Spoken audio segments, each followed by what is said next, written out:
1981 to 1991, won every single tournament he played in. I think he didn't lose a game with white in any tournament. And then in the last 2 or 3 years, he's been getting some second places and third places. I think confidence is very, very important for Kasparov. I mean, that's one of the reasons for his strange behaviour at the board. I think he's past his best. I think that actually in that period, Kasparov was overcoming an older generation. He was knocking them off, people like Spassky. In fact, he did lose to Spassky with white in 1983 in Nixich.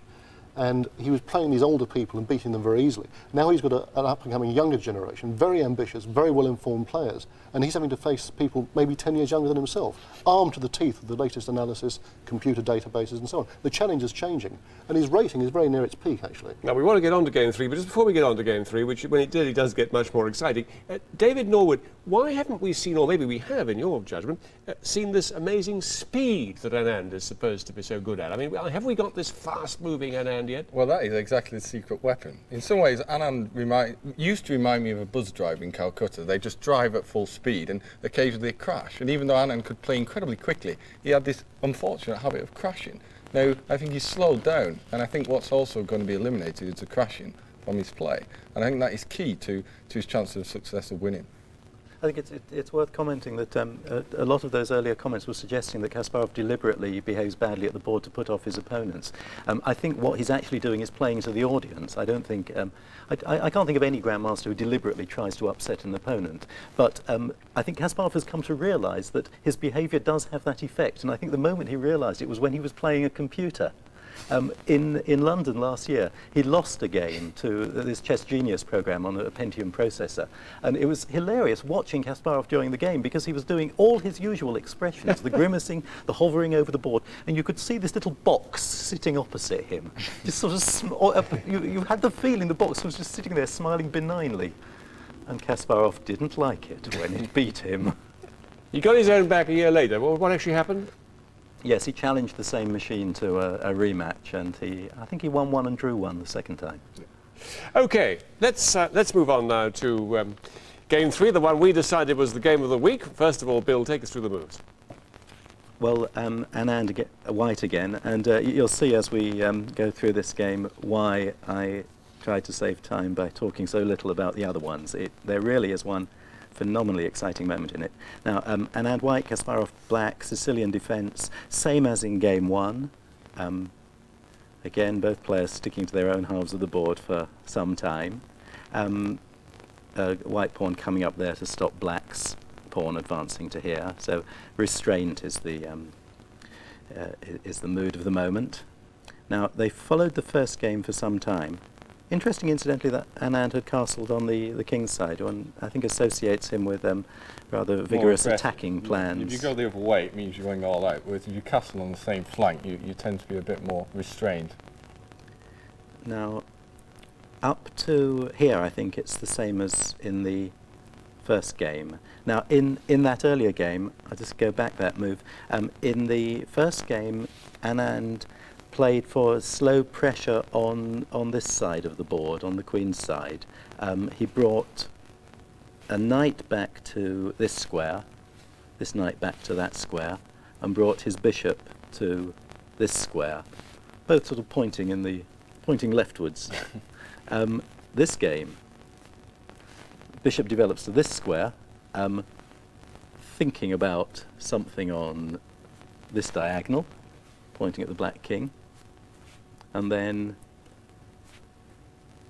Kasparov's knight, look, he's moving into his opponent's half of the board and getting ready to eliminate that bishop. The knight can get rid of that bishop if it gets too dangerous. So, pawn coming up. Why doesn't black take the bishop now, Bill? I His knight on imagine b4 looks a bit useless to me. Why doesn't he just lop off white's bishop? It's so dangerous. White'll take back with the pawn, I think the idea is, I think and his rook come to this line. The key line. is he thinks he's got plenty of time to take the bishop on d3. I'm sure it's black's intention, but he thinks he doesn't need to do it immediately. As it turns out, that was probably the big mistake that Kasparov made. He thought the bishop was going nowhere. And let's just see. You're giving away what happens later. It's interesting too, the knight came back this way, still keeping closer to black's king, and clearly already has much more aggressive intentions than in the first game. bishop attacking a queen. This queen has happened coming back. before, actually. They said the queen going back to c8, it went to d7 in another game. So all this is known up till here. I think Kasparov's last move was a new idea, presumably prepared by his team at home. He'd certainly been playing very quickly up to this moment. So knight d7 by Black. Black's last move is the first new move of the game. It's where Kasparov, the game really starts for both Was players. it? No, I mean, the This game is really... the queen c8 that we is the played new before? move. Yeah. but Knight d7, now the game is really starting. You know, they both know this position beforehand. Knight d7 is a slightly odd move to play because it's moving a piece away from the king side, which is where the action is. It's the same manoeuvre he played with the knight in the first game, but in a very different position. Yeah, the bishops are pointing a bit more viciously. Now he's got both knights. I mean, that's the idea. The knights are coming round to now both of them attacking this bishop. And that's why he didn't take before, but he's just building up pressure on it. Yeah. At this stage, who's in the better position, do you think? Well, Black's knights look incredibly good on c5 and b4, but the key is whether White can get this attack going against the Black king. It's sort of the thing which will sway either way. It's very hard to say one side's better because they're both doing their own thing. Whoever does it fastest. But will White's the one who's threatening mate. Yeah, if Black doesn't Anand's do something queen about just G7. came out to It's a vicious threaten looking that arrow, mate. Yep. So the pawn coming up, blocking the line from the bishop. So the bishop's diagonal blocked. So no mate. Now, Anand thought for 28 minutes over his next move, 28 and a half minutes. This is the actually. fastest player in the world. And yep, this is longer than he usually spends on an entire game, and he pushed the pawn up. Now, there's two intentions behind that. One of them is the idea of just barging through on this diagonal, where he was trying to mate last move, softening up Black's defences. And the other thing is that another diagonal's been opened, this bishop's line, to that pawn. Now it's too late to take the bishop. If Black takes that bishop, this one, White doesn't recapture, White takes the pawn here. White's pawn would take that pawn, leaving White threatening mate down here Sort again. of Hoover effect on the king side. Yep, sweeping up the lot. So, there's also another idea of sacrifices of... Sorry, this computer is acting very strangely. I think it didn't like my remarks about the Pentium earlier. There are ideas of sacrificing the bishop on that square to expose the Black king. But this is really a critical position. The incredible thing is the speed. Hang on, sorry, bishop moves up and takes the pawn on the right-hand side up the top there. Right.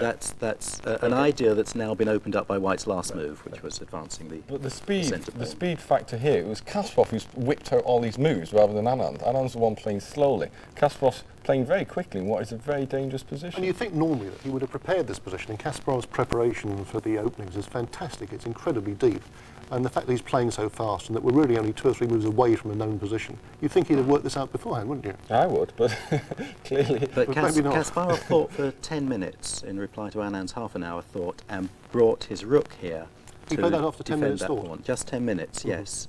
It's funny, when one player thinks half an hour, the opponent usually thinks half an hour, but this was just 10 minutes. And Anand then sank into another 20-something minute thought. So he spent nearly an hour on 2 moves. So are these Now- world records for Anand in thinking time?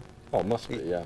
Not quite, no. There's one game against Kamsky where he thought for nearly an hour on one move, I think. But Dear, oh dear. That wasn't the one he lost on time, was it? I think I could confidently say that this is his 6th longest think in history, and nobody would disagree. But very unusual for him. Now, this is the crucial moment of the game. Now, Anand thought for 20 minutes and then took this knight with his bishop. Now, that's a simple exchange of pieces. That wasn't what he'd been thinking about for 50 minutes over 2 moves. What he had been thinking about was this. Now, we're now going to see not what happened in the game, but the great might have been. Question is, what happens if White gets on with his attack? Takes the pawn here. This is what Anand was thinking about for half an hour. Bishop takes, and now you get on with this sacrifice that I mentioned earlier. Bishop takes the pawn with check. King's got to take the bishop.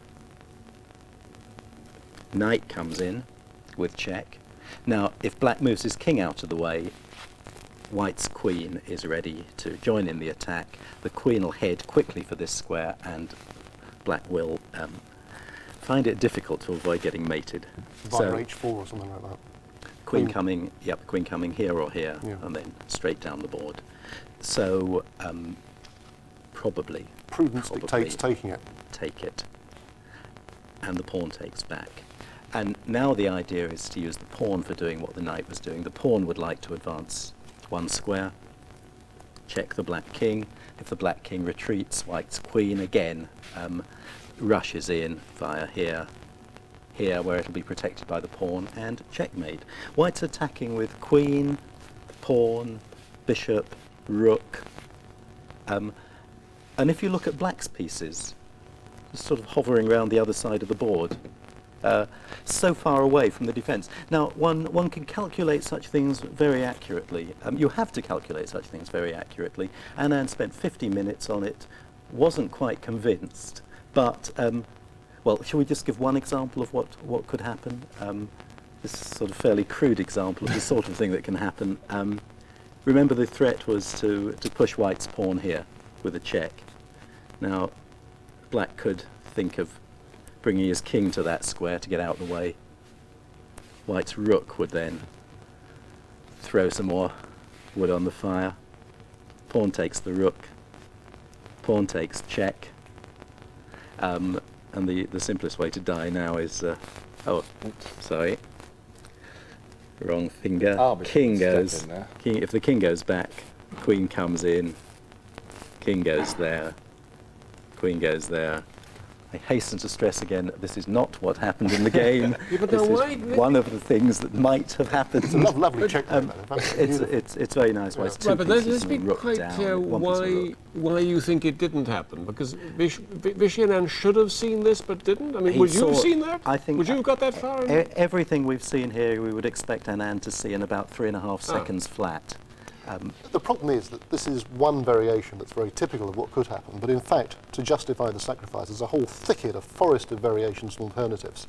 And I'm completely convinced that at the end of it, white does have a forced win against the best defence. But it's hard to see, and this is just a fraction of what was going on in his mind But here. hey, let's be clear. Bill is saying it should have taken Vishy Anand 3 minutes to see that. About 3.5 seconds, he'd have seen that line in. But there are many other possible defences that we haven't looked at. Now, I'd be inclined to give Anand the benefit of the doubt there. You know, we've got the fastest chess mind in the world thinking 30 minutes on one move and 20 minutes on the next.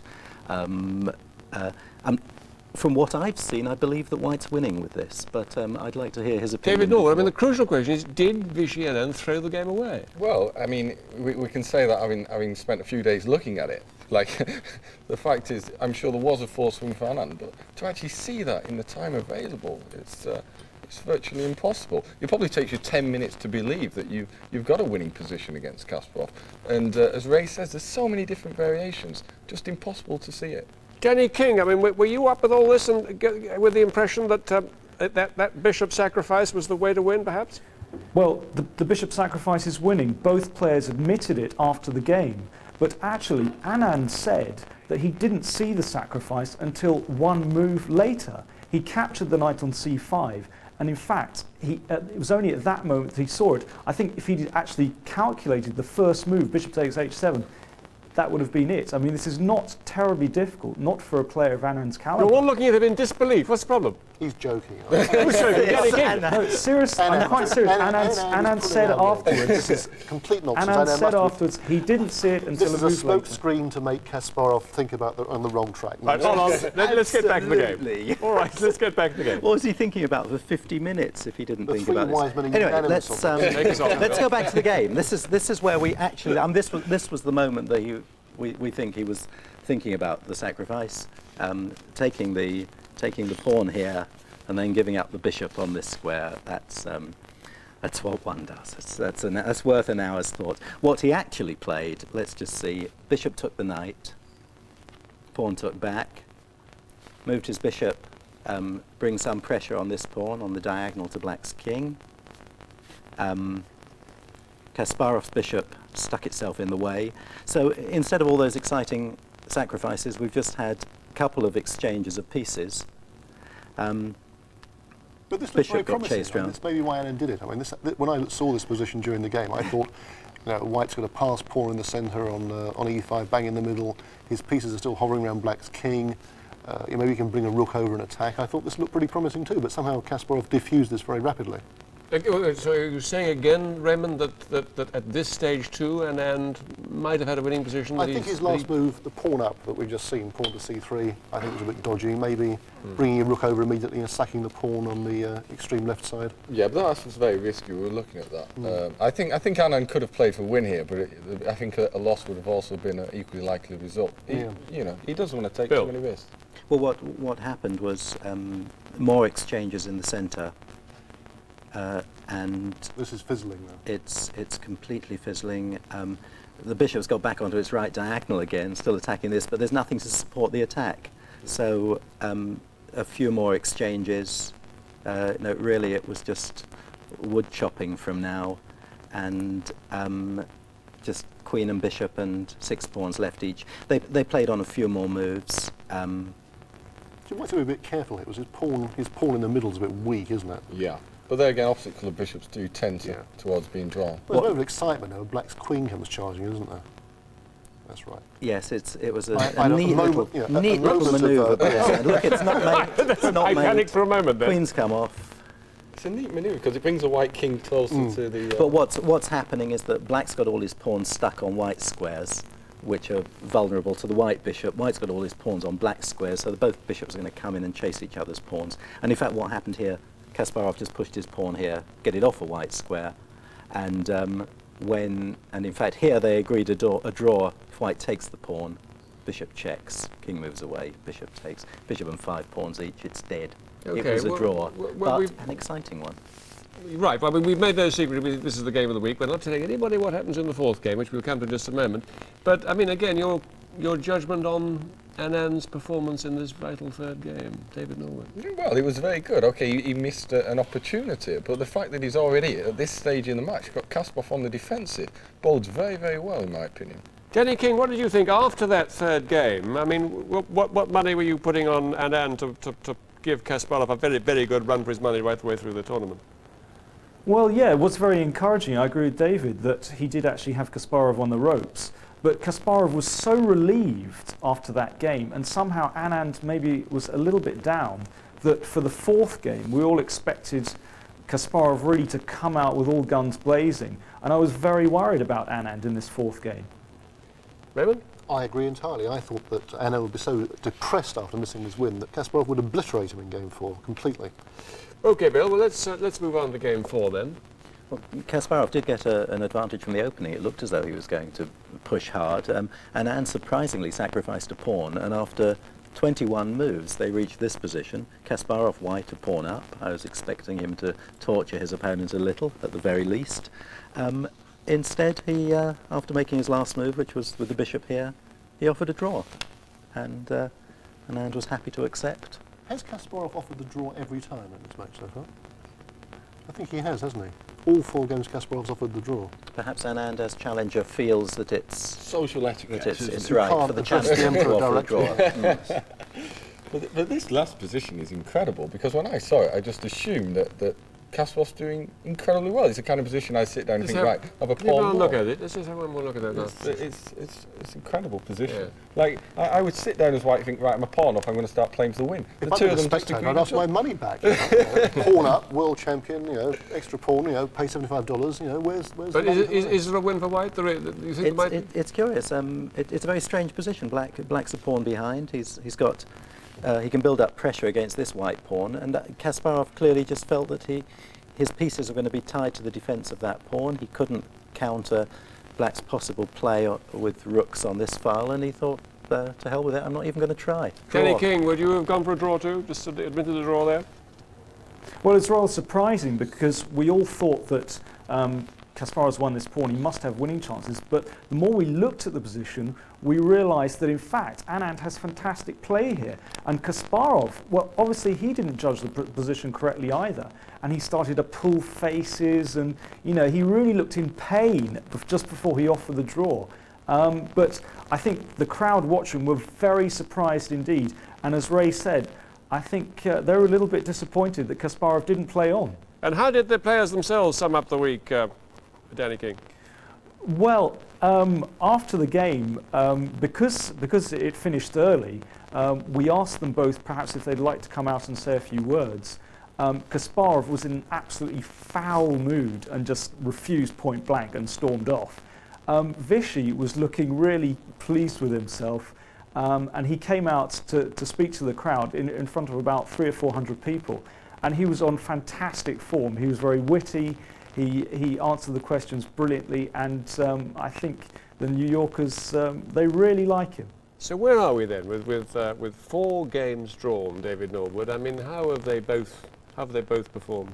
Well, the first round is definitely won by Vichy. There's no question of that. You know, he's shown himself to be very comfortable. He's been pushing in the games, and I think Kasparov's also showing gaps in his preparation. He doesn't seem to be ready for this match. Whereas Anand, all he's done for the last 6 months, he's locked himself away in Spain with his trainers, and he's really prepared. I agree absolutely. I think that Kasparov is not prepared for the match. I've got my own theory about this. I think he's distracted by the plight of his friend Campomanes.